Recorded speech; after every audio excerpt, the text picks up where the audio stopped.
সোনালী ডিম। সকালে বনে টুনি গিয়ে দেখলো আজকে সকাল কত সুন্দর, আলহামদুলিল্লাহ।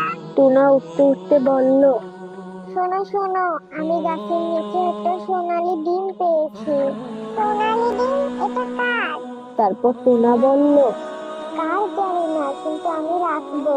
তারপর দাদা পাখি পরামর্শ দিল।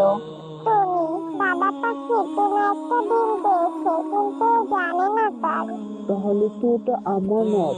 আমাদের নবী সাল্লাল্লাহু আলাইহি ওয়াসাল্লাম বলেছেন যে আমানত খেয়ানত করে তার ঈমান ঠিক থাকে না।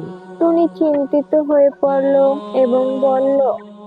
আমরা কিভাবে খুঁজে বের করবো মালিককে? তারপর চড়ুই ঘোষণা করলো। সবার দৃষ্টি আকর্ষণ করছি, কেউ কি তার সোনালী ডিম হারিয়েছে? সবার দৃষ্টি আকর্ষণ করেছি, কেউ কি তার সোনালী ডিম হারিয়েছে? এক কাক এগিয়ে আসে। হ্যাঁ, এটা আমার স্ত্রী রেখে গিয়েছিল। অনেক দিন ধরে খুঁজেছি। আলহামদুলিল্লাহ, আমানত ফিরে পেয়ে গেল। টুনা তারপর অনুশোচনা করলো। টুনা লজ্জিত মুখে বলল। আমি তো লোভে পড়ে গিয়েছিলাম, তুমি আমার সঠিক পথ দেখিয়েছো। তারপর দাদা পাখি বলল। লাভ নয়, সত্য পথই শান্তি আনে। আল্লাহ সেইদের ভালোবাসেন যারা আমানত রক্ষা করেন।